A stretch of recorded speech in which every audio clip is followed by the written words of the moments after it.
Bismillahirrahmanirrahim. Assalamualaikum warahmatullahi wabarakatuh. Alhamdulillahi rabbil alamin. Wabihi nasta'inu ala umurid dunya waddin. Assalatu wassalamu ala ashrafil anbiya'i wal mursalin, Nabiyyina Muhammad wa ala alihi wa sahbihi ajma'in. Allahumma inna nas'aluka ilman nafi'an wa rizqan tayyiban wa amalan mutaqabbala.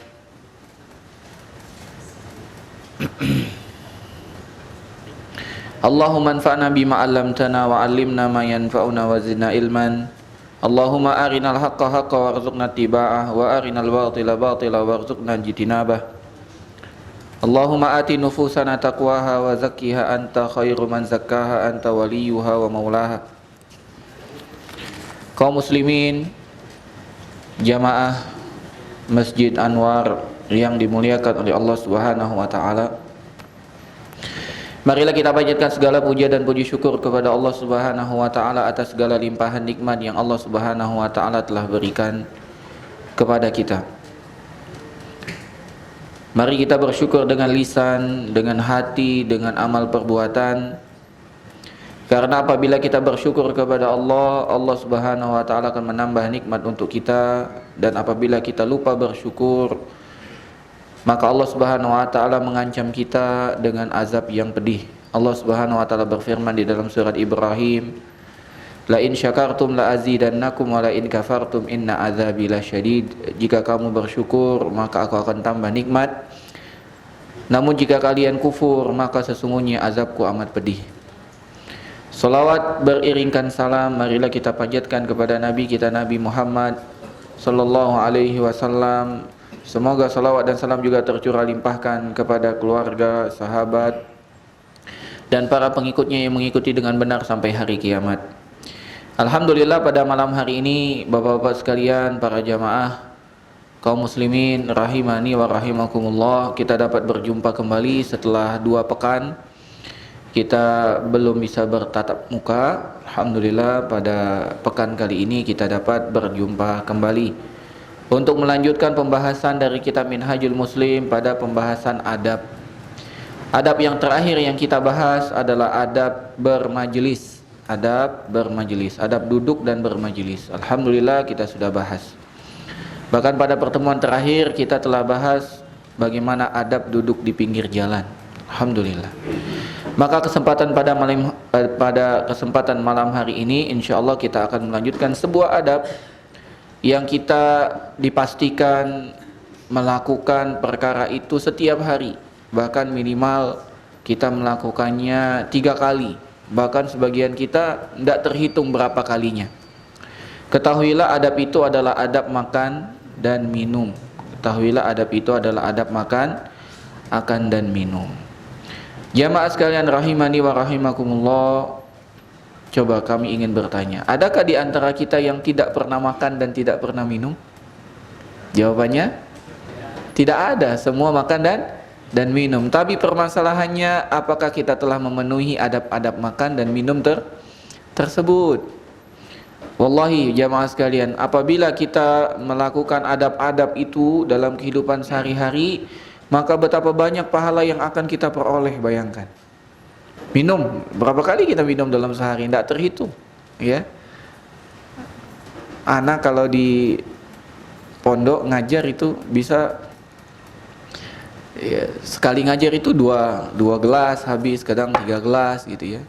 Coba kalau kita bayangkan setiap kali kita minum, kita mengamalkan adab minum, dan kita menghadirkan niat, ya. Ketika kita makan, ketika kita minum, kita menghadirkan niat ibadah di dalamnya, betapa banyak Allah Subhanahu wa taala mengganjar kita dengan pahala. Namun sayangnya sebagian kita, atau bahkan sebagian besar dari kita, termasuk yang bicara, luput untuk mengamalkan adab ini. Andai pun mengamalkannya, kita lupa untuk menghadirkan niat. Padahal niat adalah kunci dari segala sesuatu. Sebagaimana yang pernah kita bahas di awal pertemuan kedua di masjid ini, di Masjid Anwar Azza, kalau tidak salah di bulan Februari atau Maret, ya. Kita telah bahas adab niat, ya. Bagaimana pentingnya kita menghadirkan niat. Maka insya Allah pada malam hari ini kita akan bahas perlahan satu persatu adab-adab tentang makan dan minum ini. Jamaah sekalian rahimani wa rahimakumullah, sebelum kita masuk kepada adab makan dan adab minum, ada baiknya kita mengambil gambaran umum dahulu tentang adab dan makan dan minum ini. Pertama tadi kita telah bahas bahwasanya tidak ada satupun di antara kita kecuali makan dan minum. Apalagi makan dan minumnya tidak terhitung kali. Kadang kita ngemil kan ya, kadang kita minum, banyak sekali kita ini makan. Ya, yang pertama yang harus kita pahami setelah kita mengetahui bahwasanya makan dan minum tidak akan lepas dalam diri kita, yang pertama adalah hendaklah kita mengetahui kedudukan makan dan minum. Mengetahui kedudukan makan dan minum. Seorang muslim, makan dan minum bukanlah tujuan hidupnya. Tujuan hidup seorang muslim bukan makan dan minum. Makan dan minum itu hanya sarana untuk menggapai tujuan. Jadi kalau ada seorang muslim, seorang mukmin yang menjadikan hidupnya untuk makan dan minum saja, maka itu adalah cita-cita yang begitu rendah. Ya. Maka jamaah sekalian rahimani wa rahimakumullah, maka mari kita tetapkan dalam hati kita, makan dan minum bukan tujuan hidup. Makan dan minum adalah sarana untuk dapat melaksanakan tujuan hidup. Apa tujuan hidup kita? Beribadah kepada Allah. Ahsantum, barakallahu fiik. Allah Subhanahu wa taala berfirman di dalam surat Az-Zariyat ayat 56, "Wa ma khalaqtul jinna wal insa illa liya'budun." Tidaklah aku ciptakan jin dan manusia kecuali hanya untuk beribadah kepadaku. Jadi kita menjadikan makan dan minum sarana agar kita dapat melaksanakan tujuan hidup kita, yaitu beribadah kepada Allah Subhanahu wa taala. Ini yang harus kita terus ingat. Makanya dahulu ada kisah seorang santri, ya, seorang santri yang dahulunya tidak pernah nyantri. Selama ini tinggalnya sama orang tua. Taunya makan enak. Kalau makan yang tidak enak, tinggal kritik ibunya, ya, maka dia tidak mau makan. Maka ibunya berpikir, ya gimana biar anak ini makan. Dimasak ayam dia bosan, dimasak ikan anti ikan, dimasak daging dia nggak suka daging. Ibunya pusing, ya. Sampai akhirnya anak itu masuk pondok. Jadilah dia santri. Di pondok bisa nggak sama di rumah? Ya, bilang sama pengurus asramanya, wah makan ayam, bosan. Wah, bisa? Nggak bisa. Bilang dikasih ikan, wah saya alergi ikan. Ya sudah, kalau alergi jangan makan ikan, makan nasi putih saja. Ya kan? Bingung akhirnya dia santap. Dia rubah niatnya. Yang awalnya niat makan adalah untuk berlezat-lezat, dia rubah makannya. Apa kata santri tersebut? Saya makan untuk bertahan hidup. Nah, sudah hilang semua. Mau enak mau nggak enak, yang penting masuk mulut, bisa kenyang, bisa sholat, bisa hafalan, bisa ibadah kepada Allah, sudah jalan. Yang terjadi apa? Setelah santri itu tamat, dia menghadapi hidup itu mudah, Pak. Kalau dia ada yang enak dia makan, nggak ada yang enak tetap masuk, karena tujuan dia makan apa? Bertahan hidup. Untuk apa? Untuk ibadah kepada Allah Subhanahu wa taala. Dan ini salah satu manfaat kita menyekolahkan anak di pondok. Ya, agar anak kita tahu bahwasanya tujuan makan itu bukan untuk berlezat-lezat. Tujuan makan itu adalah untuk bertahan hidup, agar dia dapat beribadah kepada Allah, sehingga dia tidak mudah untuk mencela makanan. Betapa banyak para santri baru mengetahui lezatnya masakan ibunya kapan? Saat di pondok. Di rumah ngeluh terus dia, ah mama nih, ah umi nih, ah bunda nih, makan masaknya ini terus. Masak malbi, masak rendang, bosen, mau yang lain, mau apa? Itulah makannya yang enak yang dalam pikiran kita kan. Ternyata bagi anak-anak itu tidak enak, Pak. Kapan dia tahu makanan yang enak? Saat dia nyantri, saat dia di pondok. Disitulah dia tahu betapa nikmatnya makanan ibunya. Makanya ketika santri pulang ke rumah, ya, dia akan makan dengan lahap. Inilah ya surga dunia dia, ya. Dia baru dapatkan inilah makan terenak di muka bumi ini. Sebelumnya dia tidak mengetahui. Maka kadang-kadang kenapa Allah Subhanahu wa taala menguji kita, Pak, dengan kehilangan, menguji kita dengan sakit, agar kita mengetahui betapa mahalnya nikmat tersebut. Kadang-kadang kita lupa itu nikmat, sampai nikmat itu Allah cabut. Makanya Allah gambarkan di dalam surat Ar-Rum, Allah Subhanahu wa taala berfirman, "Zaharal fasadu fil barri wal bahr bima kasabat aydin nas liyuziqahum ba'dallazi amilu la'allahum yarji'un." Telah nampak kerusakan di daratan dan di lautan, ya, atas sebab ulah tangan manusia sendiri, agar mereka merasakan apa yang telah mereka perbuat, agar mereka kembali. Kadang-kadang orang ini kalau belum kena batunya belum sadar, ya. Mohon maaf, merokok diingatkan, enggak merokok mati juga. Begitu dia kena kanker paru-paru, baru dia bertobat, ya Allah, nak bertobat, baru kena. Makanya Allah Subhanahu wa taala jadikan pelajaran. Kata Allah Subhanahu wa taala, "Qul siru fil ardi summanzuru kaifa kana aqibatul mukadzibin." Berjalanlah di muka bumi, kemudian perhatikan apa yang telah Allah jadikan bagi orang-orang yang mendustakan ayat-ayat Allah. Jadi jangan sampai kita yang kena batunya, Pak. Cukuplah orang lain yang kena, kita mengambil pelajarannya. Sama seperti makanan. Mungkin kita sekarang sudah lewat masa untuk nyantri, untuk mondok. Namun kita dapat pelajaran betapa nikmatnya makanan ibu. Maka kita hargai masakan istri kita, karena istri adalah ibu dari anak-anak kita. Kita hargai. Sebagaimana kita sebagai seorang suami ingin dihargai hasil jerih payahnya. Kita sudah bekerja seharian, namun yang kita dapatkan tidak tentu. Kadang banyak, kadang sedikit, ya. Kadang tidak dapat apa-apa. Tapi kita pengen istri kita tetap bersyukur. Dikasih banyak bersyukur, dikasih sedikit bersyukur. Seperti itu juga istri kita. Ketika dia masak makanan yang lezat, dia ingin dipuji. Begitu juga ketika masakannya kurang lezat, dia tidak ingin dicela, Pak. Dia ingin kita menerima kekurangan tersebut. Nah, maka kembali lagi ke makan dan minum. Tujuan makan minum kita bukan tujuan, namun merupakan makan dan minum itu adalah sarana agar kita dapat beribadah kepada Allah Subhanahu wa taala. Yang kedua, makan dan minum ini hukum asalnya adalah mubah. Hukum asalnya adalah mubah. Jadi kalau kita makan, minum itu mubah. Seorang muslim harus berpikir bagaimana dia merubah perkara yang mubah agar dia mendapat pahala. Kenapa kamu makan? Karena lapar. Nah, itu mubah. Kenapa kamu minum? Karena haus, itu mubah. Orang muslim adalah orang yang cerdas. Bagaimana dia makan dan minum agar mendapat pahala? Maka hendaklah dia niatkan ketika dia makan, ketika dia minum dalam rangka ibadah kepada Allah Subhanahu wa taala. Kenapa kamu makan? Agar aku memiliki kekuatan sholat di masjid, agar aku memiliki kekuatan bangun malam, agar aku memiliki kekuatan untuk tilawah Al-Quran. Kenapa kamu minum? Agar suaraku tetap ada ketika aku berzikir kepada Allah Subhanahu wa taala, saat aku azan, saat aku bertilawah, saat aku amar ma'ruf nahi mungkar, saat aku mengajarkan anak-anakku belajar. Ya, itu kita niatkan, hadirkan. Dengan kita menghadirkan niat tersebut, maka kita akan diganjar pahala oleh Allah Subhanahu wa taala. Sebagaimana hadis yang kita hafal semua, innamal a'malu binniyat. Sejatinya amal perbuatan itu tergantung niatnya. Kalau kita niatkan dalam rangka mendekatkan diri kepada Allah, maka itu menjadi ibadah dan diganjar pahala. Waktu kita singkat.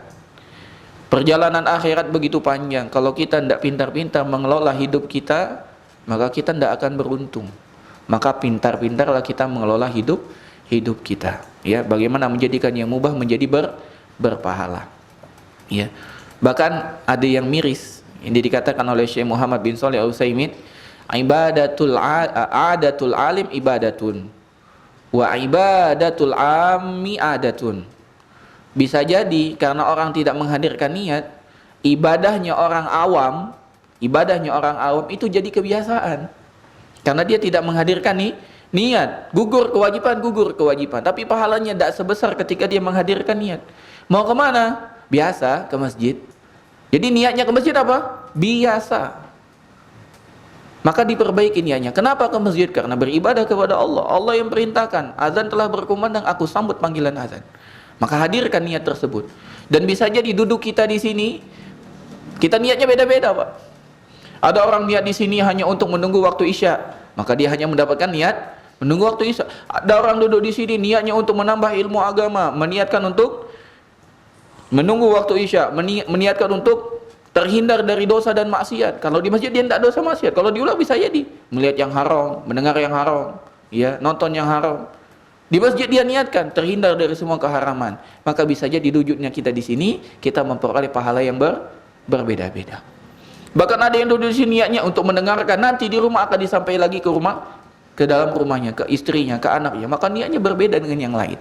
Maka pandai-pandailah kita menghadirkan niat dalam hati kita. Nah, kemudian jamaah sekalian rahimani wa rahimakumullah, ini ada sebuah asar yang dibawakan oleh penulis Syekh Abu Bakar Jabir Al-Jazairi. Namun beliau mengatakan ini adalah sabda Nabi, sabda Rasul sallallahu alaihi wasallam. Ini di footnote-nya dikatakan yang benar ini bukan sabda Rasul. Ini merupakan salah satu asar ya dari para sahabat. Kata para sahabat, mereka mengatakan nahnu qaumun la na'kulu hatta naju' wa idza akalna fala nashba. Kata para sahabat, kami adalah kaum yang tidak makan sampai kami lapar. Wa idza akalna fala nashba. Namun ketika kami makan, kami tidak berlebihan sampai kenyang. Ya. Di sini asarnya dari sahabat mengatakan mereka adalah kaum yang tidak makan sampai lapar, dan mereka tidak minum dan mereka ketika makan tidak sampai ke kenyang. Seakan-akan dalam asar ini mengatakan para sahabat tidak pernah kenyang. Enggak. Ya, banyak hadis yang menunjukkan bahwasanya Nabi kenyang, sahabat kenyang, ya. Yang dikatakan di sini tujuan utamanya adalah bukan kenyang, cukup. Kalau suatu saat dia makan sampai kenyang enggak apa-apa. Tapi kalau setiap hari tujuannya adalah taladzuz wa tamattu bil akli wasyurbi, itu yang tercela. Tapi kalau tujuan hidupnya tiap hari ingin cari yang enak-enak, pengen kenyang terus, nah ini yang tercela. Kadang-kadang kita juga harus menahan diri kita agar merasakan lapar. Dan banyak manfaatnya ketika kita merasakan lapar. Sebagaimana di bulan puasa, Pak.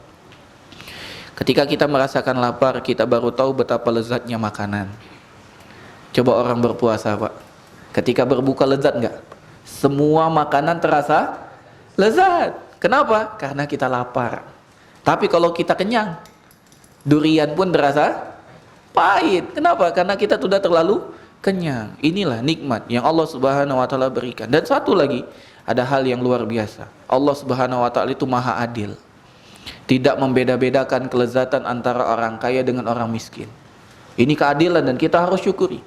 Kalau seandainya standar kelezatan itu adalah orang kaya, betapa sedihnya orang miskin, Pak. Tidak pernah merasakan lezat.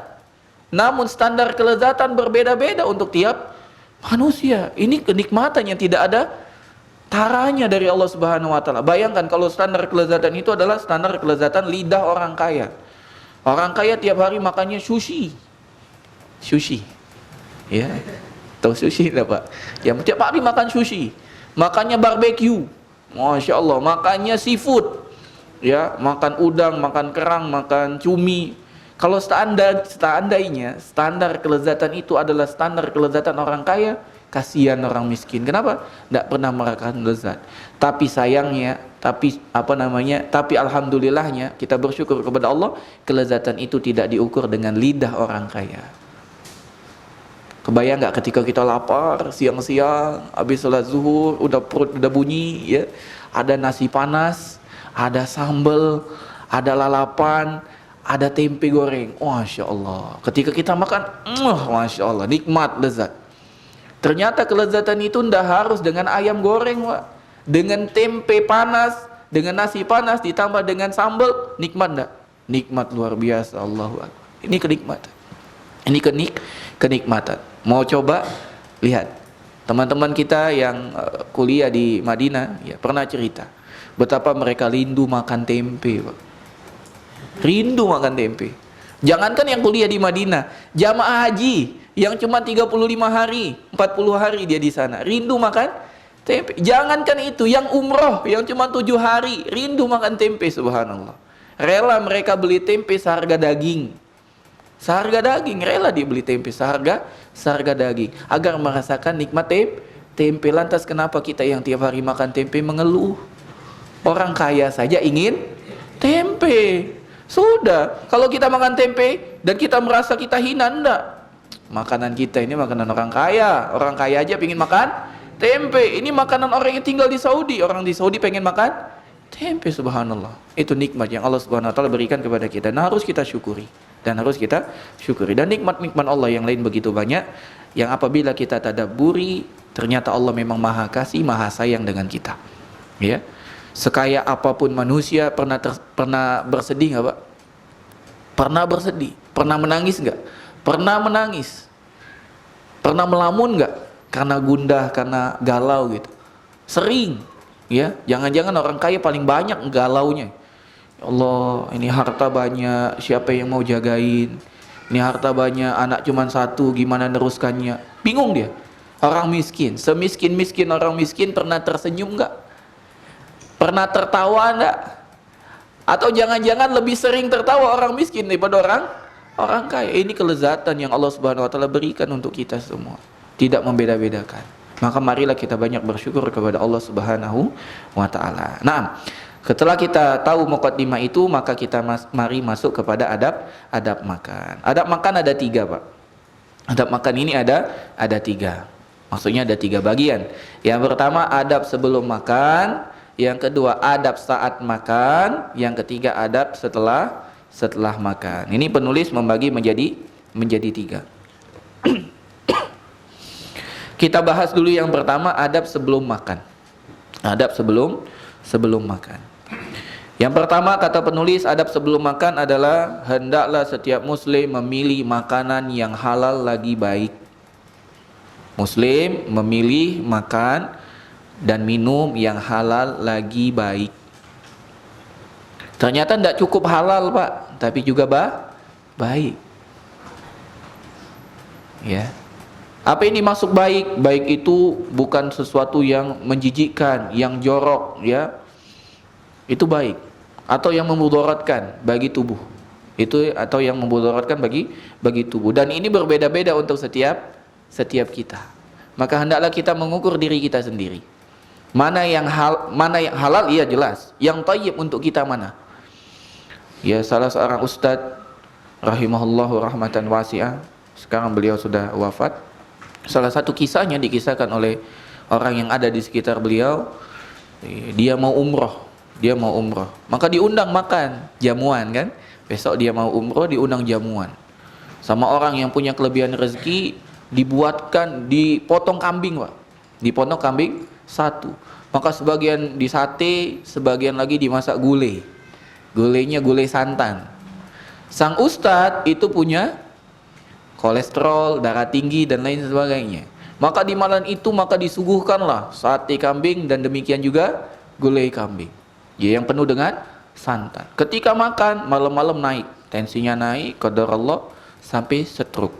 Dirawat sekitar 1 bulan lebih, akhirnya meninggal. Ini pertama, ini takdir. Yang kedua, hendaklah kita melihat, mengukur diri kita sendiri. Kalau kita sudah punya riwayat yang sakit, ya sudah, lebih baik kita menahan diri. Kenapa Ustaz tidak makan ini? Bukan tidak makan, cuman tensi lagi naik, kolesterol lagi naik, asam urat dari naik. Hendaklah kita mawas diri, karena tidak semua orang itu tahu dengan kondisi kita. Ya, niatnya baik, sembelih kambing 1 untuk memuliakan sang ustadz, tapi hendaklah sang ustadz juga melihat kondisinya. Kalau ustadznya punya riwayat sakit, jangan, karena ternyata makanan itu tidak thayyib untuk sang ustadz. Untuk kita-kita ini yang tidak punya riwayat penyakit, baik, thayyib, kita makan. Tapi kalau kita punya riwayat, hendaklah kita menjaga diri kita. Yang udah punya asam urat, ya ditawarkan, dikasih emping, ya 1 kilo. Oh enak ini emping, kita makan sampai habis. Tiba-tiba asam uratnya naik, ya jangan salahkan, salah diri sendiri. Ya sudah tahu ada asam urat, kenapa makan emping? Itu yang dimasuk halalan thayyibah. Allah Subhanahu wa taala berfirman di dalam surat Al-Baqarah ayat 172, ya ayyuhalladzina amanu kulu min thayyibati ma razaqnakum. Wahai orang-orang yang beriman, makanlah dari hal-hal yang baik yang kami karuniakan kepada kamu, yang kami turunkan sebagai rezeki kepada kamu. Yang dimaksud yang baik-baik adalah yang halal dan tidak mengandung keburukan dan sesuatu yang menjijikkan. Ya, yang tidak mengandung menjijikkan. Halal. Apa ini maksud dengan halal? Halal terbagi 2. Yang pertama halal zatnya.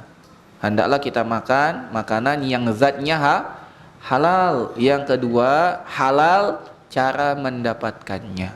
Cara mendapatkannya. Sebagian orang mengatakan ini halal kok, ayam, ya disembelih pakai bismillah, tapi diambil dari mencuri. Ini ayam siapa? Biasa, ayam tetangga. Astagfirullah. Ya, enggak boleh lah.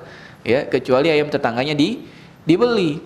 Ini kebanyakan orang ngambilnya wah, ayam liar gitu. Padahal tahu ayam tetangga, bilangnya ayam liar, diambil disembelih. Enggak boleh. Ini haram karena bukan punya dia. Walaupun ayam itu adalah halal. Atau sebaliknya, orang bekerja, banting tulang, peras keringat, dapatlah uang. Ketika dapat uang, dia belanja di pasar. Beli daging bab 1 katanya. Bab 1, ya, beli daging bab 1. Beli dia, Masya Allah. Dimasak, ditongseng, dikasih ke teman-temannya. Ini daging enak ini, halal. Halal gimana? Iya, saya dari kerja tadi dapat uang, beli. Emang daging apa? Bab 1. Halal enggak? Enggak. Bab tahu enggak, Pak? Iya, bab 1 ya, celeng. Gitu, babi. Ya.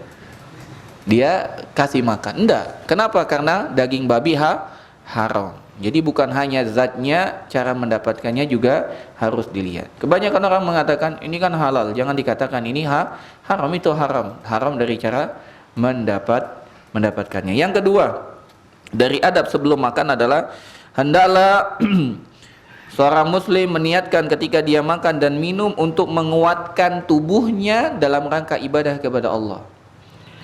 Meniatkan ketika dia makan dan minum, menguatkan tubuhnya untuk beribadah kepada Allah Subhanahu wa ta'ala. Agar dia mendapatkan pahala sebagaimana yang tadi telah kita sebutkan.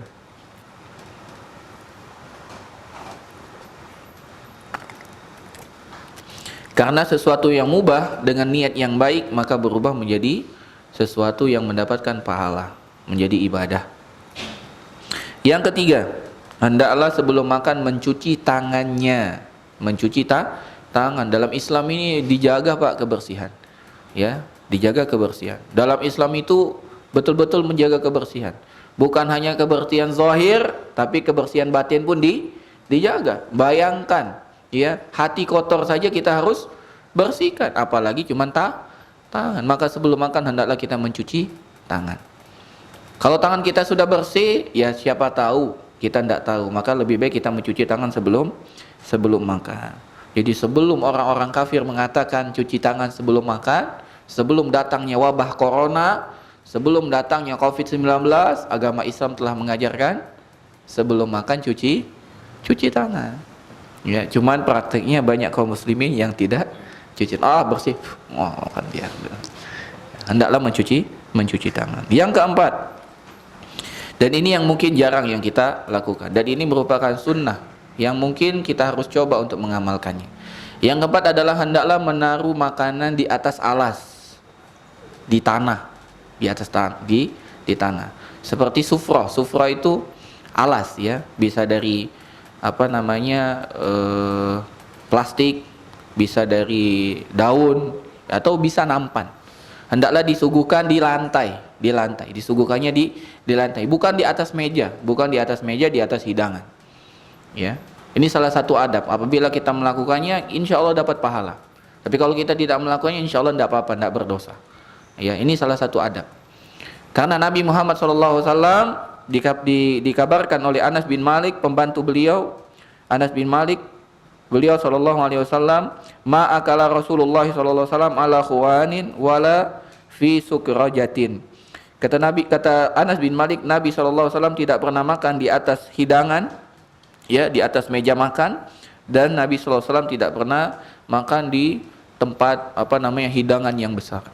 Ya, ini Nabi SAW. Dan ini menunjukkan bahwasanya Nabi itu tawadhu sekali. Nabi, Pak, pemimpin, bukan hanya pemimpin dunia, tapi memimpin dunia akhirat. Tapi makannya sederhana. Dan ini menunjukkan bahwasanya Nabi tidak memperdulikan makan, ya. Tidak memperdulikan perkara makan harus seperti apa, enggak, biasa saja. Biasa saja. Yang lebih ajaib. Sama dari Anas bin Malik. Anas bin Malik ini punya ibu. Maka ibunya Anas bin Malik pernah memasak makanan. Ini Anas bin Malik ini pembantu Nabi. Pernah menyiapkan makanan. Setelah dia siapkan makanan, ibunya minta kepada Anas bin Malik, coba undang Nabi datang ke rumah kita. Kira-kira datang enggak? Ternyata Nabi datang, Pak. Dan Nabi makan. Bahkan dikatakan oleh Anas bin Malik, karena kami itu hidupnya sempit, kami tidak punya tikar kecuali tikar yang telah hitam karena seringnya dipakai. Nabi tetap duduk di sana. Setelah Nabi SAW makan hidangan tersebut, Nabi ingin membalas kebaikan mereka. Dengan cara apa? Yuk kita sholat sunnah, kata Nabi Muhammad SAW. Maka dibentanglah tikar yang kotor itu, dibersihkan oleh Anas bin Malik sedikit, dibersihkan dengan air, maka Nabi pun mengimami mereka.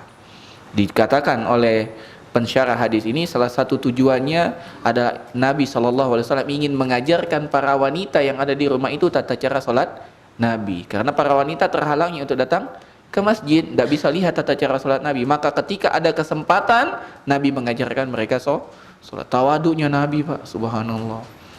Coba bayangkan kalau kita sekarang menjabat dari wali kota atau bupati atau gubernur, diundang sama orang anta beranta yang tidak dikenal, rumahnya gubuk reot, kira-kira kita mau nggak makan di sana? Masih nggak ada rasa, rumahnya jelek. Nabi biasa saja, Nabi masuk, Nabi makan, Nabi sholat, Nabi sujud di atas tikar hitam itu, Nabi Muhammad SAW. Jadi hendaklah kita tidak gengsi-gengsi untuk masalah yang seperti ini. Kita gengsi apabila agama kita dihina, Pak. Tapi kalau untuk masalah yang seperti ini, hendaklah kita santun, ya.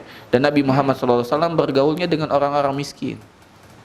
Kalau kita bergaul dengan orang miskin, dengan orang yang tak punya, kita lebih mudah untuk bersyukur. Tapi kalau kita bergaulnya dengan orang-orang level atas, sulit kita bersyukur. Kita sudah punya Innova, Pak, ngelihat orang punya Alphard, tidak bersyukur kita, Pak. Kapan ya beli Alphard gitu? Padahal kita sudah punya Innova, Reborn lagi, ya, bukan Innova lama. Tapi kalau kita gaulnya dengan orang yang tidak punya, kita punya carry pun bersyukur, alhamdulillah punya carry, ya. Daripada yang lain tidak punya carry. Kalau hujan, kehujanan, bersyukur kita. Maka tidak perlu gengsi-gengsi. Jangan pilih-pilih teman, ya. Kalau kita punya teman, dan bisa jadi teman yang lemah itu yang menguatkan kita, ya. Betapa banyak kita lihat orang yang tidak punya lebih beradab daripada orang yang punya, Pak. Lebih malu untuk meminta orang yang tidak punya itu, Pak, ya, daripada orang yang punya. Orang yang punya nggak ada malunya, kadang-kadang, ya, kadang-kadang. Ya, orang yang punya malu dia untuk mengucapkan sesuatu, malu. Disuguhkan makanan, makan sedikit. Coba lihat orang yang tidak punya itu. Kita undang makan, makannya sedikit. Ya, malu mereka. Ya, jadi orang yang nggak punya itu bukan dia tidak tahu malu, Pak. Dia lebih banyak malunya. Masya Allah. Dan ini merupakan kemuliaan. Dan orang miskin lebih cepat masuk surga daripada orang kaya setengah hari. Kenapa? Karena orang kaya lebih panjang dihisap hartanya, sedangkan orang miskin tidak punya harta. Maka bagi orang miskin jangan bersedih. Orang kaya manfaatkan kekayaan dalam rangka ibadah kepada Allah Subhanahu wa taala. Yang keenam, dari adab atau yang kelima, ya. Yang kelima, ya. Yang kelima, hendaklah duduk dengan duduk yang tawadhu, duduk yang tawadhu, duduk yang tenang, ya. Bagaimana dengan duduk yang tenang? Yaitu dengan cara bersimpuh sambil menduduki punggung kaki, ya. Punggung kakinya. Di duduk kita duduk kayak duduk iftirash itu, ya. Atau menegakkan kaki kanannya sambil menduduki kaki kiri. Menegakkan kaki kanan sambil menduduki kaki kiri. Nah, seperti itu, ya. Sebagaimana duduknya Rasul sallallahu alaihi wasallam, ana abdun aqulu kama yaqulul abdu wa ajlisu kama yajlisul abdu. Aku ini adalah hamba. Aku makan sebagaimana hamba yang lain makan. Aku duduk pun sebagaimana hamba yang lain pun duduk. Jadi duduknya seperti itu. Jadi duduknya diangkat kaki kanan, kemudian kaki kirinya duduk di sana. Sebagian riwayat mengatakan Nabi SAW duduknya seakan-akan mau berdiri, Pak. Jadi mungkin seperti jongkok. Duduknya seperti berdiri. Diceritakan oleh ulama-ulama yang lain bahwasanya duduk saat makan itu salah satu duduk yang dibenci saat makan atau kurang disukai adalah duduk murabba. Murabba itu seperti yang bapak-bapak lakukan ini. Duduknya duduk sila. Kenapa? Salah satu penyebabnya adalah ketika kita makan dalam duduk sila, perut kita ini menerima semua makanan karena dia seperti ditadah oleh kaki kita. Sehingga ketika selesai makan tanpa terasa pas berdiri, penuh perut gitu kan. Tapi kalau kita duduknya seperti mau berdiri, nah seperti duduknya Pak Leo ini, ya, itu kita tertahan perut kita, udah kejepit. Jadi terasa lebih cepat kenyangnya. Apalagi duduknya seperti duduk jongkok yang mau berdiri. Lebih cepat kita untuk selesai makannya. Kenapa? Karena makan tadi adalah bukan tujuan, namun hanya sarana. Dan betapa banyaknya Nabi Muhammad SAW kelaparan. Diceritakan oleh istrinya Aisyah radhiyallahu taala anha, dahulu Nabi Muhammad SAW kalau sudah berpuasa seakan-akan beliau tidak pernah berbuka. Tadi puasa terus, ya beri puasa terus. Tapi ketika Nabi SAW berbuka seakan-akan beliau tidak pernah berpuasa. Ini Nabi Muhammad SAW saatan ada waktu-waktunya. Ini ada waktunya. Jadi yang kelima adalah duduk dengan duduk tawadhu, bukan duduk yang sombong. Salah satu duduk yang sombong adalah kita dilarang makan dalam kondisi bertelekan. Ya, makan sambil bertelekan itu dilarang oleh Nabi Muhammad SAW. Ya, nah Nabi SAW an akli wa huwa yattaqi. Nabi SAW melarang seorang duduk sedangkan dia dalam kondisi bertelekan. Ini sebagaimana bertelekannya raja. Ya, tidak boleh seperti itu. Kemudian adab yang keenam, kata penulis di sini, an yarda bimaujudi minat ta'am. Hendaklah kita ridha dengan semua makanan yang ada, yang dihidangkan. Ridha, menerima, tidak banyak ngedumbel, ya. Wa alla ya'ibahu, dan kita tidak boleh mencelaknya. Kita ridha. Ustaz, gimana kalau seandainya kita tidak suka dengan makanan itu? Maka telah dijawab oleh Nabi Muhammad SAW. Ada sebuah hadis Nabi SAW mengatakan, atau Abu Hurairah yang selalu nempel dengan Nabi. Abu Hurairah ini ketika dia masuk Islam, dia bilang sama Nabi, ya Rasulullah, aku terlambat masuk Islam. Aku ingin menyusul sahabat-sahabat yang lain yang sudah nempel terus dengan antum sebelumnya. Maka izinkan aku agar selalu melazimimu, ya, selalu nempel sama Nabi. Maka diizinkan oleh Nabi. Jadi Abu Hurairah itu dikatakan seperti bayangannya Nabi. Di mana ada Nabi, di situ Abu Hurairah. Namun konsekuensinya berat, Pak. Abu Hurairah tidak bisa nyari kerja. Abu Hurairah tidak bisa nikah karena nempel terus dengan Nabi. Dia makan apa yang dikasih oleh Nabi. Kalau Nabi lapar, tidak makan, Abu Hurairah juga tidak makan. Ini konsekuensi. Maka kalau ingin menuntut ilmu, inilah konsekuensinya. Bapak-bapak sekalian, anak muda yang seandainya mau ada keinginan belajar fokus, belajar ilmu agama, ahlan wa sahlan. Ya, di pondok kita Al-Madinah membuka kelas tadribud du'at. Ya, pasca SMA. Mau belajar tafaqquh fiddin agar kita bisa belajar baca kitab, bisa baca kitab sendiri, punya hafalan, ya bisa memahami kaidah-kaidah dalam agama, ayo kita gabung. Cuman ketika telah gabung ada konsekuensi. Kita harus siap untuk membagi waktu. Berkurang waktu kita untuk bekerja, lebih banyak kita belajar, lebih banyak menghafal, lebih banyak kita menangis karena tidak hafal-hafal, Pak. Ya, harus lebih siap, ya. Dan ingatlah, ketika kita menangis karena tidak hafal-hafal, tangisan itu yang akan kita rindukan. Kapan ya bisa nangis lagi karena tidak hafal? Dan ini lebih mulia daripada kita menangis karena tidak punya uang, Pak. Ini lebih mulia. Kita menangis karena tidak hafal, apalagi besok dituntut untuk menyetorkan hafalan, kita nangis nggak bisa. Ya sampai tidur aja tidak nyenyak. Nah, itu lebih bahagia. Nanti kita akan merasa kebahagiaannya daripada kita menangis karena tidak punya uang. Tapi kalau ada yang mau seperti Abu Hurairah, ya berani dia meninggalkan dunia untuk berkorban sesaat, tidak lama, sesaat. Setelah Nabi wafat, Abu Hurairah menikah. Abu Hurairah punya keturunan. Abu Hurairah bisa berhidup sebagaimana yang lain. Cuma dalam waktu yang sesaat. Lalu di pondok ya 3 tahun. Tadribud du'a 3 tahun. Bersabar 3 tahun. Insya Allah buahnya akan dirasakan. Insya Allah. Ya. Jadi kita harus yakin. Apa kata Abu Hurairah radhiyallahu taala anhu? Ma'aba Rasulullah sallallahu alaihi wasallam ta'aman qattun. Nabi tidak pernah mencela makanan sekalipun. Ya, wa in ishtarahu akala. Kalau Nabi suka, Nabi makan. Wa in karihahu taroka. Namun kalau Nabi tidak suka, Nabi tidak makan. Itu aja. Jadi sesimpel itu, Pak. Hidup kita itu semudah itu. Kalau kita makan makanan istri enak, tambah. Kalau tidak enak, udah makan cukup. Kok tidak banyak? Tidak apa-apa. Sudah kenyang, alhamdulillah. Itu sudah. Daripada kita cekcok banyak, oh ini kurang garam, kurang ini, kurang itu, ya sudah Mas masak sendiri, kan repot, ya. Sudah, kalau suka makan banyak, tidak suka makan dikit. Dan ini perkataan kakek ana rahimahullahu taala, beliau sering mengatakan ini dengan kami. Baik katanya, enak makan banyak, tidak enak makan sedikit sudah. Itu terus yang beliau omongkan. Di meja makan itu enak makan banyak, ndak enak makan sedikit. Ya, rahimahullah rahmatan wasi'ah. Yang ketujuh,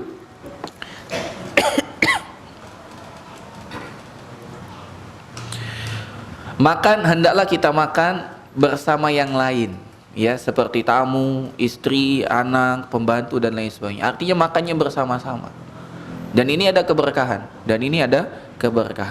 Jadi kalau ada tamu, walaupun kita berpuasa untuk menghidangkan tamu agar tamu makan, batalkan puasa sunnah kita. Ya, insya Allah pahalanya tetap dan kita dapat memuliakan tamu makan, tidak apa-apa. Ya, dan masya Allah kemarin kami mendapatkan adab yang luar biasa ketika safar ke Lampung bersama Ustadz Hidayat, bersama Pak Imam, bersama Pak Rahmat. Kita mampir di sebuah pondok di Lampung, mungkin kenal ya, Pondok Tahkimus Sunnah. Kita mampir di sana. Ya, qadarallah itu hari Senin. Qadarallah itu hari Senin, disuguhkan makanan di sana, disuguhkan makanan. Ya, datanglah pembina pondoknya, duduk sama kita. Kita ndak ada yang minum nih. Ayo minum ya. Ya Fadil Ustaz, minum Ustaz. Saling tunggu. Akhirnya ya ustadz yang lain bilang, antum puasa tah? Dicoblos sama beliau minumnya, dia minum. Iya, tadi anak puasa katanya. Akhirnya kita minum semua. Masya Allah, ini adab. Ya, pelajaran yang seperti ini yang jarang kita dapati. Ketika kita bertemu, Masya Allah, beliau berani untuk membatalkan. Padahal kita berkunjung udah jam 1:30 siang. Ya, kita bunyi udah 1:30 siang. Gak ada yang minum. Ditanya sama ustadz yang lain, antum puasa tah? Diambilnya pipet, dicolok sirup itu, dia minum. Ya, tadi anak puasa, sekarang udah enggak katanya. Ayo minum katanya. Masya Allah ya. Ini keberkahan, ada keberkahan. Begitu juga makan dengan istri. Kita coba Pak, walaupun sudah kita lama menikah, makan sepiring berdua, lezat Pak. Sepiring berdua, ya, rebutan kita. Ya, ambil makanan di tangan istri, dia ambil tangan kita. Wah, itu romantisme. Ya, yang sulit untuk dilakukan oleh para jomblo ya. Alhamdulillah. Ya, yang sudah menikah lakukan. Kapan lagi kesempatannya? Kalau sudah punya anak, makan bertiga, berebut dengan anaknya. Masya Allah, ya, seru itu Pak, seru. Kalau piringnya kekecilan, pindah piring yang lebih besar. Ya. Itu kenikmatan. Begitu juga kalau kita ada pembantu, jangan dipisahkan, makan sama kita. Ya, tidak perlu sepiring, tapi makan bareng kita. Ya. Kata Ustadz makan sepiring, ya enggak, kalau sama pembantu ya beda. Cuman apa yang kita makan, dia makan. Duduk bareng kita enggak jadi masalah. Duduk bareng kita enggak jadi masalah. Dia itu hamba Allah, kita pun hamba Allah. Apa bedanya? Bedanya Allah menitipkan kita harta lebih, yang dengan itu kita dapat berbagi kepada dia. Dan pembantu itu bukan hanya nerima gaji doang Pak, mereka mengorbankan, apalagi yang tinggal sama kita, mengorbankan jauh dari keluarga, mengorbankan 24 jam harinya untuk kita. Itu harus kita muliakan. Kebanyakan orang salah, dengan pembantu dia hardik, salah, harusnya dia muliakan, karena dia rela untuk meninggalkan sanak keluarganya demi untuk tinggal bersama kita. Muliakan. Kata Nabi Muhammad SAW, ijtami'u ala ta'amikum yubarak lakum fih. Ya, berkumpullah dengan makan makanan kalian. Artinya makan rame-rame. Ya, Allah Subhanahu wa taala akan memberkahi makanan kalian. Dan ini catatan, ketika kita makan yang kita cari keberkahan. Ketika kita makan yang kita cari keberkahan, bukan kenyang. Bukan kenyang. Kalau kita cari kenyang bisa jadi tidak berkah, Pak. Ya, kalau kita kenyang belum tentu berkah. Tapi kalau berkah pasti cukup. Makanya Nabi Muhammad SAW pernah mengatakan, ta'amul wahid yafi isnain. Makanan untuk 1 porsi itu cukup untuk 2 orang. Makanan 2 porsi cukup untuk 4 orang. Makanan 3 porsi untuk 6 orang. Subhanallah, 2 kali lipat. Kenapa? Karena keberkahan di sana. Dan itu bisa dicoba. Kalau tidak percaya silahkan. Keberkahan, ya. Dan itu terjadi sering, ya, dengan orang yang diberkahi. Seakan-akan tidak cukup, ternyata bisa kenyang. Ada sebuah kisah. Abu Hurairah radhiyallahu taala anhu, sebagaimana tadi yang kita kisahkan, bahwasanya beliau nempel terus dengan Nabi. Suatu pagi dia ngeluh sama Nabi, ya Rasulullah, ana lapar katanya. Itu ngeluh sama Nabi. Kemudian dia buka bajunya, ternyata dia telah ikat perutnya dengan batu. Agar apa? Mengganjal perutnya, enggak keroncongan. Maka Nabi pun tersenyum. Dibuka perut Nabi, 2 batunya. Ya, maka sungguh sabar. Ya, tidak lama setelah itu ada seorang sahabat bawa susu, dihadiahkan kepada Nabi. Karena Nabi tidak makan sedekah, Nabi minum, Nabi menerima hadiah, maka dihadiahkan kepada Nabi Muhammad SAW. Oh, Abu Hurairah udah senang, oh dapat susu, dapat susu. Kapan nih dibagi? Nunggu-nunggu dia. Kata Nabi Muhammad SAW, Abu Hurairah panggil sahabat-sahabat yang lain, kata dia. Masih husnuzon nih Abu Hurairah, ya dipanggil lah sahabat-sahabat yang lain. Siapa tahu kan Abu Hurairah dulu, sisanya buat yang lain. Dipanggil lah, udah berkumpul sahabat yang lain. Abu Hurairah, ya siap Nabi, tolong tuangkan susu. Wah seneng dia kan, dia tuangkan. Kasihkan sama fulan. Wah aneh, yang duluan datang kasih fulan katanya kan, kasih fulan, minum fulan itu. Tanya dia, udah cukup belum? Mau nambah apa enggak? Wah ini kan cuma dapat satu teko. Nanya, ini orang masih banyak. Kata Abu Hurairah, nanya, belum, tambahkan lagi, tuangkan, suruh minum, cukup, pindah berikutnya. Kata Abu Hurairah, tidaklah aku menuangi kecuali aku berpikir, masih ada enggak ya sisa? Setelah semua sudah minum semua, Nabi memegang teko tersebut. Kemudian Nabi menuangkan. Kata Nabi, minum. Maka Abu Hurairah pun minum. Lagi, tuangkan lagi, minum. Mau lagi, mau, tuangkan lagi, minum. Mau lagi, mau, tuangkan lagi, minum. Mau lagi, cukup ya Nabi. Udah kenyang. Aku sudah penuh, sudah kenyang. Dan kata Abu Hurairah, pas aku pegang, teko itu masih seperti teko yang pertama. Ini keberkahan dari Nabi Muhammad SAW. Jadi jangan takut makanan kita habis, Pak. Kalau ada tamu tuh ahlan wa sahlan, ya. Kita bagi apa yang kita punya, kita bagi. Insya Allah tidak akan berkurang. Yang berkurang itu di mata. Keberkahannya tidak akan berkurang. Harusnya cukup untuk kita berdua. Ketika ada tamu cukup berempat, porsinya berkurang, keberkahannya penuh. Jangan khawatir. Demikian juga ketika Aisyah radhiyallahu taala mendapatkan peninggalan dari Nabi Muhammad SAW berupa kurma atau gandum. Ketika Nabi wafat, di rumah masih ada sisa gandum. Kata Aisyah radhiyallahu taala, aku tidak pernah menghitung gandum tersebut. Setiap kali ada orang datang, diambil gandum dibagi. Ada lagi diambil gandum dibagi. Dia mau makan, dia ambil gandumnya, dia makan. Sampai berlalu waktu yang lama, kata Aisyah, dia bingung, kok ndak habis-habis ya katanya. Kok gandum ini ndak habis-habis. Maka kata Aisyah, maka aku pun muncul ide, ya udah deh timbang, apa ditakar, berapa sih gandum ini? Maka Aisyah pun menakar. Sejak dia takar, gandum itu pun habis. Maka kata Aisyah, cobalah dulu aku tidak menakar, sehingga gandum itu masih ada sampai sekarang. Kadang-kadang kenapa keberkahan itu hilang? Karena kita terlalu matematik, Pak. Dan matematiknya Allah itu berbeda dengan matematiknya kita. 1 tambah 1 berapa bagi kita, Pak? 2, bagi Allah 27, Pak. Bukankah 1 tambah 1 jadi 27? Antum sendiri dapat 1, berdua imaman 27, itu matematikanya Allah. Belum lagi matematika yang lain, ya. 1 itu tidak sama dengan 1 itu sama dengan 700. Bukankah ketika kita bersedekah Allah lipatkan 700 kali lipat? Itu matematikanya Allah. Maka jangan terpaku dengan hitungan matematik. Bagi saja. Seakan-akan ini tidak cukup, insya Allah cukup. Yakin Allah yang akan mencukupkan kita. Sebelum kita lanjutkan pada adab yang lain, kita cukupkan karena sudah waktu Isya. Wassallallahu ala nabiyina Muhammadin wa ala alihi washabihi ajmain. Assalamualaikum warahmatullahi wabarakatuh.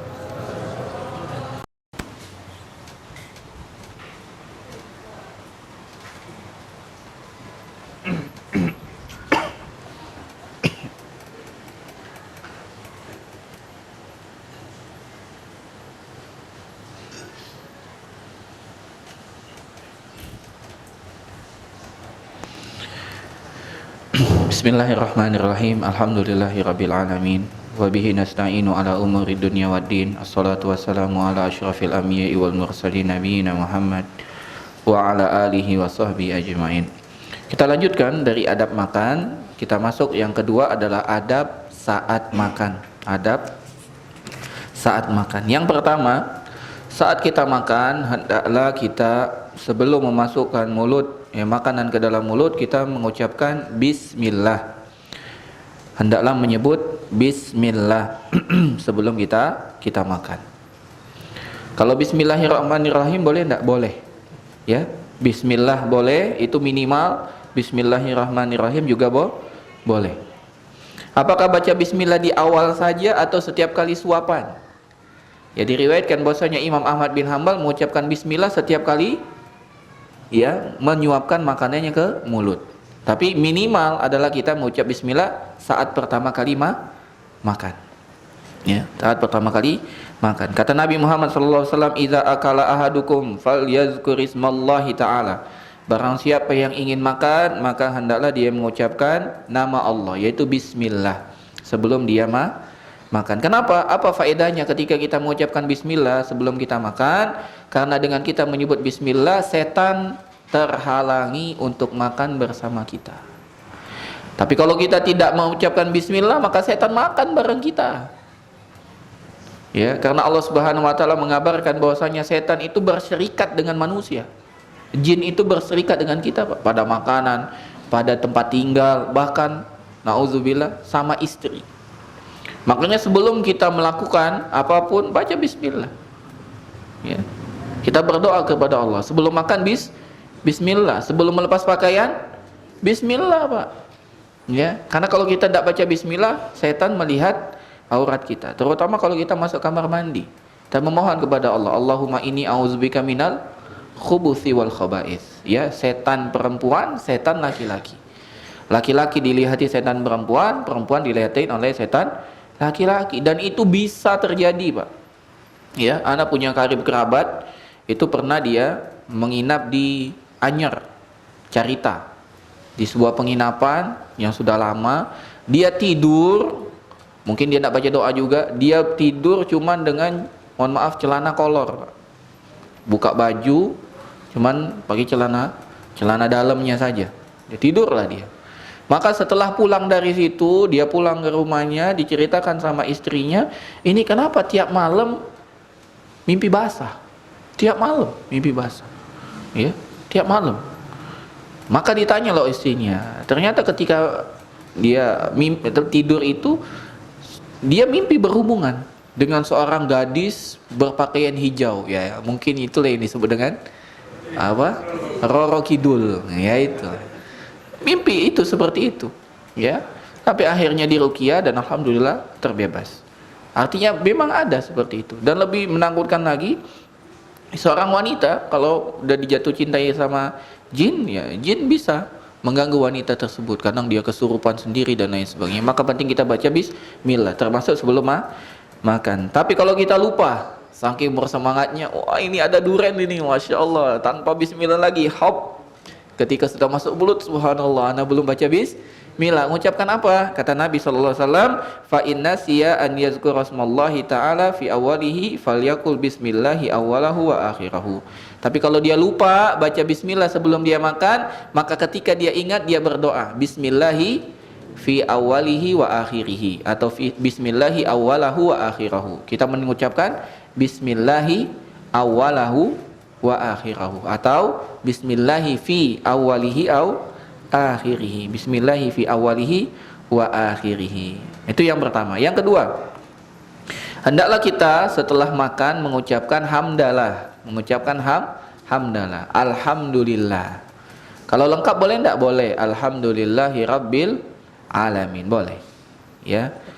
Dan ini kata Nabi Muhammad sallallahu alaihi wasallam, man akala ta'aman wa qala, barang siapa yang makan makanan dan dia berdoa, alhamdulillahilladzi at'amani hadza wa razaqanihi min ghairi haulin minni wala quwwatin. Dia berdoa, apa doanya, Pak? Alhamdulillahilladzi at'amani hadza wa razaqanihi min ghairi haulin minni wala quwwah. Ini anak-anak TK yang sudah TK, insyaallah hafal ini, ya. Alhamdulillahilladzi at'amani hadza wa razaqanihi min ghairi haulin minni wala quwwah. Ya, kita jangan kalah dengan anak-anak kita, Pak. Kita hafalkan juga. Apa kata Nabi Muhammad sallallahu alaihi wasallam? Ghufira lahu ma taqaddama min dzambi. Maka Allah akan ampuni dosa-dosanya yang telah lalu. Habis makan diampuni dosanya. Betapa nikmat agama kita, Pak. Habis makan ya, Pak, diampuni dosa kita. Kalau kita kaji lagi dalam hidup kita, begitu kita bangun tidur, kita langsung dapat ampunan, Pak. Kok bisa, Ustaz? Iya. Ketika kita bangun tidur, kita cuci tangan, kemudian kita berwudu. Setelah kita berwudu, kita berdoa. Asyhadu an la ilaha illallah wahdahu la syarikalah wa asyhadu anna Muhammadan abduhu wa rasuluh. Allahumma ja'alni minat tawabin wa ja'alni minal mutatahhirin. Itu diampuni dosa-dosanya, Pak. Bahkan lebih ajaib lagi apabila kita telah berwudu, kemudian kita sholat sunnah setelah berwudu. Sholat sunnah 2 rakaat. Dan kita tidak berbicara apapun, tidak ada kegiatan apapun, habis wudu langsung sholat, maka dikatakan kepadanya, silakan mau masuk pintu surga yang mana saja. Dibukakan 8 pintu surga dan dia dibebaskan mau masuk pintu surga dari mana saja. Bangun tidur, Pak, langsung dapat surga, subhanallah. Ya, agama kita, agama Islam. Begitu juga habis makan. Jadi ketika kita habis makan bukan hanya dapat kenyang, tapi dapat apa? Ampunan dari Allah Subhanahu wa taala. Bagaimana caranya? Berdoa. Tahapalkan alhamdulillahilladzi at'amani hadza wa razaqanihi min ghairi haulin minni wala quwwah. Ya, kita amalkan. Yang ketiga, adab yang ketiga, hendaklah kita makan dengan 3 jari. 3 jari itu jari apa, Pak? Kelingking, manis, tengah. Oh, enggak bisa makan, Pak. Ya, 3 jari itu apa, Pak? Jempol, telunjuk, jari tengah. Ya, ini kita makan. Ya, kalau kita makan kelingking, jari manis, jari tengah, tidak bisa kita. Dan ini menunjukkan bahwasanya ibu jari merupakan hal yang paling penting dalam tangan kita. Kalau ibu jari saja penting, bagaimana dengan ibu? Subhanallah. Ibu jari saja penting, Pak. Coba bayangkan kita tidak ada ibu jari. Tidak bisa nak pegang ini, Pak. Susah kita. Ngegas motor, gimana caranya tidak ada ibu jari? Susah. Bisa, tapi susah. Begitu juga ketika kita memandang ibu kita. Maka baik-baiklah kita dengan ibu kita, Pak. Manfaatkan selagi masih ada, jangan sia-siakan. Ya, kalau dia sudah tidak ada, kita menyesal. Yang ada hanya tinggal menangis. Ya, manfaatkan sebelum penyesalan itu datang. Bagi yang sudah ya ibunya telah mendahuluinya, maka perbaik ya amal ibadahnya dan berdoa kepada Allah agar diampuni dosa-dosa ibunya. Semoga nanti di akhirat ibunya akan dipanggil oleh Allah dan diberikan kedudukan yang tinggi sampai-sampai ibu kita kaget. Ya Allah, dari mana kedudukan yang tinggi ini? Maka Allah mengatakan, ini semua sebab istighfar yang selalu dipanjatkan oleh anakmu. Kita berikan hadiah untuk orang tua kita. Kalau kita tidak sempat memberikan di dunia, maka berikan nanti di akhirat. Ya. Dan kita berjuang juga untuk menghafal Al-Quran. Kata Nabi Muhammad SAW, bagi orang tua yang memiliki anak hafal Al-Quran, maka mereka akan dihiasi oleh Allah dengan mahkota di surga. Dipakaikan mahkota di kepalanya. Diketahui, oh ini orang tua dari penghafal Al-Quran. Maka giatlah kita. Dan kita ini walaupun sudah tua, anak dari orang tua kita. Bersemangat, Pak. Bersemangat. Ustaz, tapi anak kan sudah 50 tahun. Jangan, Pak. Jangan pantang menyerah. Ya, Umar bin Al-Khattab mulai menghafal Quran 40 tahun, Pak. Baru mulai menghafal Al-Quran. Kita insya Allah bisa. Bahkan ada nenek-nenek yang di Turki itu mulai menghafal Al-Quran umur 60, selesai usia 70. Alhamdulillah, selesai juga. Jadi tinggal optimisme kita saja, ya. Kalau kita tidak mampu kecuali sehari 1 ayat, silakan 1 ayat sampai selesai, tapi jangan 1 ayat surat Al-Ikhlas 5 ayat atau 4 ayat selesai, tidak nyambung lagi. Ini tidak, harus konsisten, ya. Yang keempat dari adab, yang keempat apa yang ketiga, Pak? Yang ketiga masih ya, tadi makan dengan 3 jari, kemudian ya sudah itu. Yang kemudian yang keempat, makan makanan yang paling dekat dengan kita. Makan makanan yang paling dekat dengan kita, dengan syarat makanan tersebut sama. Depan kita ayam, depannya mertua kita ayam. Maka jangan ambil ayam di depan mertua kita. Ya, makan ayam di depan kita. Tapi kalau seandainya depan kita ayam, depan mertua kita tempe, kita ingin tempe, maka kita minta tolong. Jangan melangkahi, ya, minta tolong. Boleh Pak tempenya? Oh boleh, jangan tempenya, anak saya saja saya kasih, apalagi cuman tempe, ya kan? Kadang-kadang kita nih berpikir dengan mertua itu jahat, ya. Oh mertua saya begini dan begini, ya. Coba pikirkan lagi, anak gadisnya saja diberikan kepada kita, apalagi cuman hal-hal yang sepele gitu, ya. maka kita agungkan orang tua dari istri kita, ya. Karena mereka lah salah satu sebab ya kita dapat menikah dengan istri kita sekarang, ya. Itu yang keempat. Kata Nabi Muhammad SAW, ya gulam, kepada Umar bin Abi Salamah. Ini anak tirinya Nabi, anak bawaan dari Ummu Salamah. Umar bin Abi Salamah, ya gulam, wahai anak kecil, samillah, baca bismillah, wakul biyaminik, makan dengan tangan kanan, wakul mimma yalik, dan makan dari yang terdekat, ya, makan dari yang terdekat. Jadi yang ketiga tadi makan dengan 3 jari, yaitu jari tangan kanan, bukan jari tangan kiri, ya. Kemudian yang kelima, hendaklah mengunyah makanan dengan baik, mengunyah makanan dengan baik, ya. Jangan makan nasi tapi seperti minum susu, sup masuk, dan mengunyah dengan baik, ya, mengunyah dengan baik, kita pastikan. Kemudian setelah selesai makan, ini adab yang ke-6, yaitu hendaklah kita menjilati jari jemari kita dan juga piring yang kita makan. Tujuannya apa? Tujuannya agar memperoleh berkah.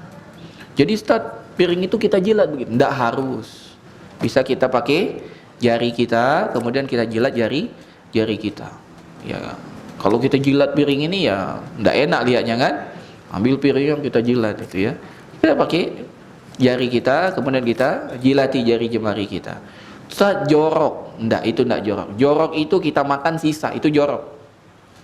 Coba lihat makanan yang enggak habis, sisa, ditumpuk, jorok enggak, Pak? Ya, anak pribadi kalau nyucinya aja, gimana rasa nyucinya? Beda dengan ketika kita nyuci piring, tapi piringnya bersih. Beda enggak rasanya? Itulah jorok sejati, Pak. Jadi jorok itu bukan ketika kita menjilat-jilat jari jemari. Jorok itu ketika kita tidak sesuai dengan sunnah Nabi. Dan kita harus praktekkan. Alhamdulillah, di awal kita lihat banyak sekali orang yang, wah, masa kita makan di restoran dijilat-jilat? Enggak. Sekarang hampir kita lihat orang sudah biasa menjilat jari jemari, sama seperti pakaian muslim, pakaian muslimah. Dahulu aneh. Masih ingat sekali waktu anak SD, ya, ada istri seorang ustadz dekat tetangga dengan anak di Palembang, itu lewat. Ya, anak termasuk mengatakan, wah ada ninja. Sekarang, masya Allah, muslimah, pengajian di mana? Nanyanya begitu, tidak lagi bilang ninja. Dahulu waktu kecil masih ada namanya ninja Hattori, ya, itu ninja Hattori. Sekarang tidak ada lagi kan? Alhamdulillah. Yang pasti kita yang memulai. Masalah nanti ke depannya, insya Allah orang akan paham. Contoh riba, Pak, riba. Zaman dulu kita tidak kenal riba, benar tidak? Kita tidak tahu kapan itu Allah bukakan. Sekarang semua orang tahu riba. Ya, kemarin kita berkunjung ke rumah seorang ikhwan, ya, ketemu dengan ibunya, dia mengatakan, ya dulu kita tidak tahu kerja di bank itu riba katanya. Sekarang katanya kerja di bank riba, ya minta ampunlah kepada Allah atas kesalahan selama ini. Artinya apa? Dulu belum viral, Pak. Sekarang sudah viral. Nah, begitu juga kita menjilat jari jemari. Sekarang memang belum viral, kita yakin nanti Allah Subhanahu wa taala akan menjadikan itu membumi. Semua kita tahu. Jadi jangan malu, jangan malu. Kata Nabi Muhammad SAW, "Idza akala ahadukum ta'aman fala yamsah asabi'ahu hatta yal'aqaha aw yul'iqaha." Kalau salah seorang dari kalian itu makan makanan, maka jangan dicuci tangannya sampai dia menjilati atau minta tolong yang lain menjilati. Subhanallah. Jangan bayangkan antum dengan tetangga antum, Pak. Ya. Pak, jilat, Pak. Ya tidak mungkin lah. Tapi jilati dengan orang terdekat. Anak kita makan, ada sisa, kita ambil jari tangan anak kita jilati. Atau kita ajarkan anak kita jilat, nak. Bisa. Mau lebih romantis, sama istri, ya. Ambil tangan istri kita jilati. Tangan kita dijilati sama istri. Itu romantis, Bu. Bayangkan makan saja kita dapat membentuk sakinah, mawaddah, warahmah. Namun sayangnya kita ini malu-malu, ya, malu. Kadang-kadang kita bingung, ya, kok bisa malu-malu, ya. Lebih dari itu kita perbuat, Pak. Masa cuman jilati jari saja malu? Lebih dari itu, Pak, ya. Lebih dari itu. Aldi belum, ya. Insya Allah dipermudah oleh Allah Subhanahu wa taala, ya. Jadi lebih dari itu kita mau dan tidak malu. Kenapa hanya dengan menjilat kita malu? Ayo kita sadarkan diri kita. Dan salah satu sunnah yang sering dilupakan adalah mandi bersama istri, mandi bersama. Dan ini juga malu-malu juga gitu. Masa mandi bersama. Lebih dari itu kita lakukan, masa cuma mandi tak kita lakukan. Ini Nabi Muhammad SAW mengatakan. Ya, Nabi pernah mandi bersama dengan istrinya dengan satu bejana. Mandi berdua dengan istrinya. Ya, ini Nabi kita Muhammad SAW. Yang berikutnya, adab yang berikutnya, kalau ada makanan yang jatuh maka jangan dibuang. Makan jatuh jangan dibuang, tapi diambil, bersihkan kotorannya, kita makan kembali. Kita makan kembali. Kenapa? Karena Nabi Muhammad SAW mengatakan, idza saqatat luqmatu ahadikum falyakhudha wal yumit anhul adza wal yakulha wala yada'aha lisyaitan. Jika ada makanan yang jatuh dari tangan salah seorang dari kalian, maka hendaklah diambil, bersihkan kotorannya. Karena jangan sampai dia membiarkan makanan untuk setan. Ya, tidak boleh. Jadi kita ini bermusuh banget Ustaz dengan setan. Iya. Kita betul-betul musuhan dengan setan. Ya, kita harus kibarkan terus bendera perang. Jangan lengah, Pak. Kalau kita lengah, kita disambar oleh setan. Seakan-akan dia teman kita, dia musuh yang nyata, Pak. Jangan pernah kita mau menjadi teman setan. Memang dia mengiming-imingi. Nanti kalau kita taat dengan dia di dunia ini, datang hari kiamat dia berkhutbah, Pak. Setan itu di hari kiamat berkhutbah. Apa isi khutbahnya? Wahai sekalian pengikutku, ketahuilah selama di dunia Allah telah memberikan janji yang benar, sedangkan aku berjanji dan aku ingkari janjiku. Dan aku tidak akan pernah mampu untuk menjadikan kamu ikut kepadaku kecuali aku hanya mengiming-imingi saja. Oleh karena itu jangan celah aku, celahlah diri kamu sendiri. Kenapa kamu mau mengikuti aku yang suka berdusta? Itu khutbahnya setan, Pak, di hari kiamat, khutbahnya iblis.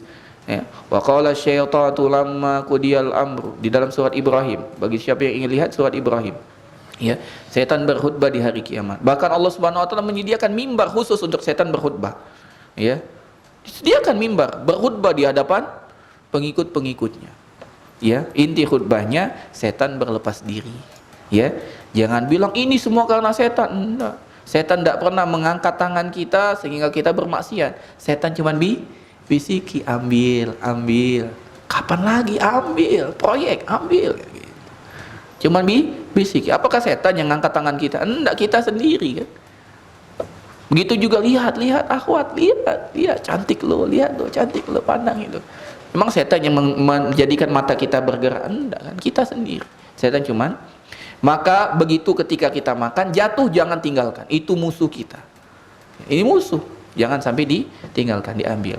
Namun kalau jatuhnya di tempat yang dapat dibersihkan. Tapi kalau jatuhnya di tempat yang tidak bisa dibersihkan, ya jangan diambil lagi, Pak. Ya, qadarullah kita makan pindang, ya, pindang ikan patin. Ya, ternyata di bawah kita makan itu adalah, mohon maaf, selokan. Kita makan, jatuh ikannya. Kita mau ambil, ya sudah, qadarullah, tidak bisa lagi karena tidak bisa dibersihkan. Tapi ya, ini kalau bisa dibersihkan. Kalau tidak bisa dibersihkan, ya tidak bisa lagi. Yang selanjutnya dari adab ketika makan adalah tidak meniup makanan yang panas dan tidak minum minuman yang panas. Tidak makan makanan yang panas dan tidak meniup minuman yang panas. Bahkan menunggunya sampai dia dingin atau hangat sehingga dapat disantap. Ya, sehingga dapat disantap. Kemudian yang selanjutnya dari adab selanjutnya adalah tidak bernapas di dalam makanan atau di dalam minuman. Tidak bernapas di dalam minuman. Jadi ketika kita minum di cangkir, kita dilarang bernapas. Ini banyak anak-anak kecil, Pak. Ya, anak kecil ketika minum susu, dia mau habiskan dengan satu kali tegukan, dia bernapas di dalam cangkir. Ini tidak boleh, kita ingatkan. Ya, dia minum, ambil cangkirnya. Dah, napas dulu. Habis napas, minum lagi, napas dulu. Jadi jangan sampai dia bernapas diminum. Dan disunahkan kita bernapas 3 kali sewaktu kita minum. Napas dulu, minum, napas lagi. Itu. Selanjutnya, hendaklah kita makan jangan sampai terlalu kenyang. Kata Nabi Muhammad SAW, tidak ada tempat yang paling jelek bagi seorang anak Adam kecuali perutnya. Jadi diisi terus. Hendaklah setiap anak Adam itu makan secukupnya saja, beberapa suap yang dapat menegakkan tulang rusuknya. Tapi kalau dia tidak cukup dengan beberapa suap, hendaklah dia makan sepertiga untuk makanan, sepertiga untuk minuman, dan sepertiga untuk nafasnya. Nah, yang keberapa sekarang? Wah, ini masih banyak ya. Yang terakhir lah, yang terakhir sebelum kita lanjutkan pada pertemuan berikutnya, ini masih berlanjut ya. Yang terakhir yang dapat kita sampaikan pada malam hari ini adalah ketika kita makan bersama dengan yang lain, hendaklah kita mempersilakan yang lebih tua terlebih dahulu. Contoh kalau kita kondangan, hendaklah kita mendahulukan yang lebih tua dan mendahulukan yang dari sebelah kanan. Yang dari sebelah kanan, yang lebih tua dan dari sebelah kanan. Kalau seandainya yang tuanya ada di sebelah kiri, sedangkan yang muda ada di sebelah kanan, apa yang harus kita perbuat? Maka kita minta izin kepada yang lebih muda. Mas, yang tua dulu ya untuk makan. Jadi karena yang kanan punya hak, sedangkan orang tua juga punya hak, maka kita meminta izin kepada yang sebelah kanan agar yang tua terlebih dahulu. Dan salah satu adab bagi yang muda mendahulukan yang tua. Subhanallah, yang begini saja diatur dalam agama kita. Insyaallah sisanya kita akan bacakan di pertemuan berikutnya insyaallah taala. Naam. Kita tutup. Wassallallahu ala nabiyina Muhammadin wa ala alihi washabihi ajmain. Ada pertanyaan? Ustadz, boleh tidak saat makan bersuara atau ngomong? Jawabannya boleh. Boleh ya. Sambil makan sambil berbincang boleh.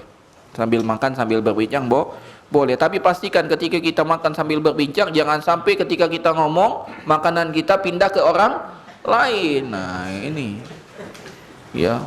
Sambil ngunyah sambil ngomong, nah jangan ya. Artinya setelah ngunyah sambil ngomong boleh. Ini juga adab. Ya, ini juga adab. Wallahu a'lam bishawab. Ada pertanyaan lain?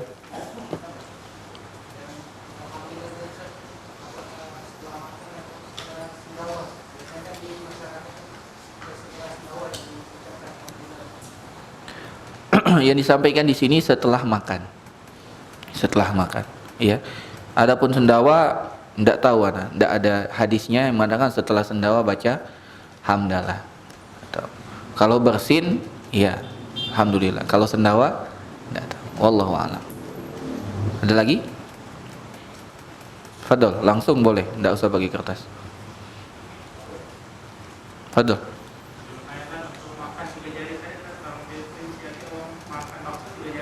Iya.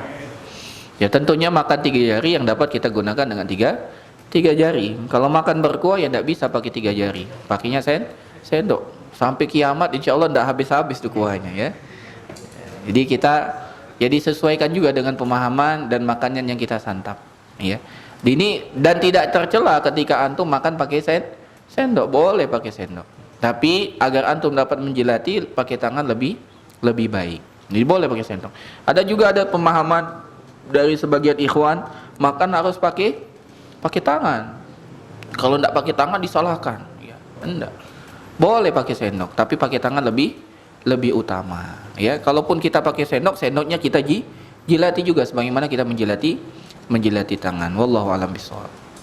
Tapi intinya dari makan 3 jari, intinya adalah kita makan secukupnya, Pak. Kebayang nggak makan 3 jari? Kebayang nggak? Sedikit artinya, Pak. Dan memang begitulah lambung kita ini. Kalau dikasih perlahan, cepat kenyang, Pak. Tapi kalau kita langsung makannya banyak, ya lama kenyangnya. Wah, pas habis baru kenyang. Ternyata kalau kita makan 3 jari itu, sedikit saja sudah kenyang. Wallahu a'lam bishawab. Fadl.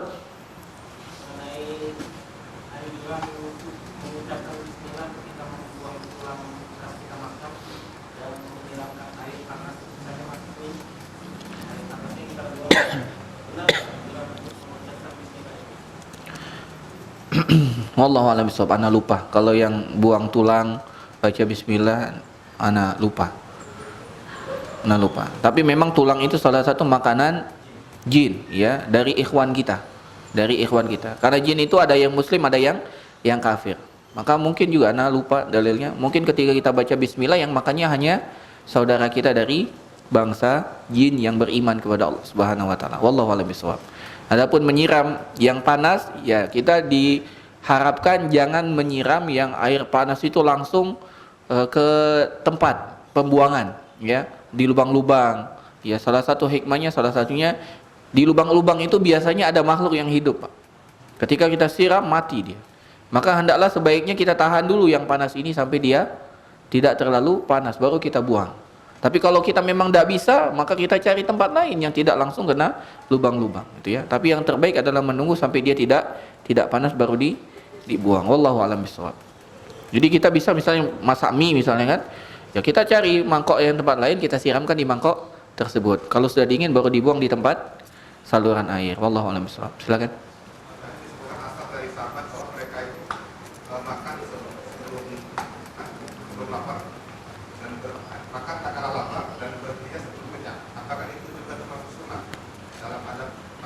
Iya.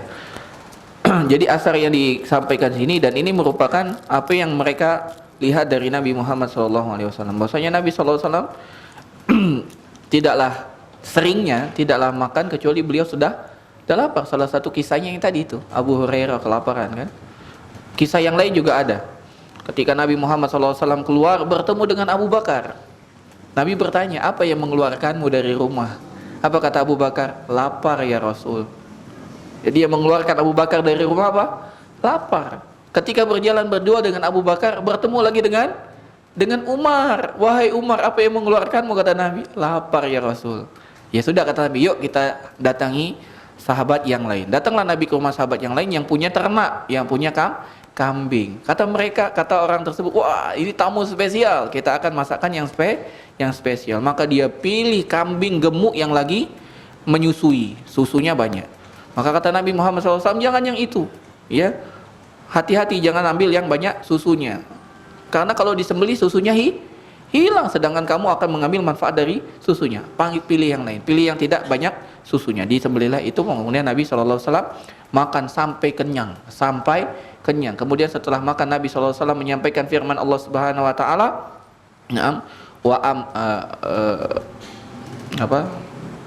summa latus'alunna yauma idzin anin na'im. Ya, sungguh kalian akan ditanya tentang nikmat-nikmat yang kalian rasakan saat ini. Jadi Nabi pernah makan sampai kenyang, ya. Dan mayoritas hidup Nabi itu tidak makan kecuali sampai lapar, dan berhenti makan sebelum kenyang. Nabi ini mayoritas, tapi kadang-kadang Nabi melakukan yang sebaliknya. Artinya Nabi pernah makan sebelum lapar, dan Nabi pernah berhenti sampai kenyang. Wallahu a'lam bishawab. Ada lagi? Ya. Nambah makan. Tadi sudah disampaikan hadis yang terakhir, tempat yang paling jelek bagi seorang anak Adam itu adalah perutnya. Cukuplah bagi anak Adam itu beberapa suap untuk menegakkan tulang rusuknya. Tapi kalau dia tidak cukup cuma beberapa suap, maka hendaklah dia makan sepertiga untuk makanan, sepertiga untuk minuman, sepertiga untuk nafas. Kalau belum sepertiga silakan nambah. Itu batas maksimal. Saat gimana ngukur sepertiga? Antum semua tahu kadar diri masing-masing, ya. Kalau antum sampai sulit napas, itu sudah lewat sepertiga, ya. Antum makan, enggak muat lagi minuman, berarti itu udah penuh antum dengan makanan. Artinya antum sudah makan, bisa minum. Setelah minum antum bisa nyaman nafas, itu sepertiga. Dan kalau antum praktekkan, ternyata itu makannya sedikit, Pak. Ya, makannya sedikit. Coba makan, habis makan minum. Habis minum nafas, terasa sudah penuh. Ternyata kita kadang-kadang telah melebihi sepertiga. Maka itu perlu dilatih. Kalau kita sering latihan, tahu kadar diri, sepertiga. Dan sepertiga tiap orang beda, ya. Ya. Orang yang ususnya panjang itu lebih banyak tuh makanya, walaupun tubuhnya kecil, ya. Ada orang yang gemuk tapi ususnya pendek, jadi makanya sedikit sudah kenyang, tapi sering, ya. Tapi sering, ya. Makanya dia makannya tidak banyak tapi sering, ya. Habis makan ini 10 menit makan lagi, ya itu. Wallahu a'lam bishawab, ya. Yang pasti jangan terlalu sering kenyang. Ya, orang yang paling menyesal nanti di akhirat adalah orang yang paling banyak kenyang di dunia. Ya. Lebih baik kita sedikit menahan di sini agar kita mendapatkan kebahagiaan di akhirat. Karena semua yang kita makan itu akan ditanya, Pak. akan ditanya. Dan betapa sulitnya kita akan menjawab pertanyaan itu. Ya, lebih baik kita makan sedikit, ditanyanya sedikit daripada makan banyak, ditanyanya juga banyak. Wallahu a'lam bishawab. Ada lagi?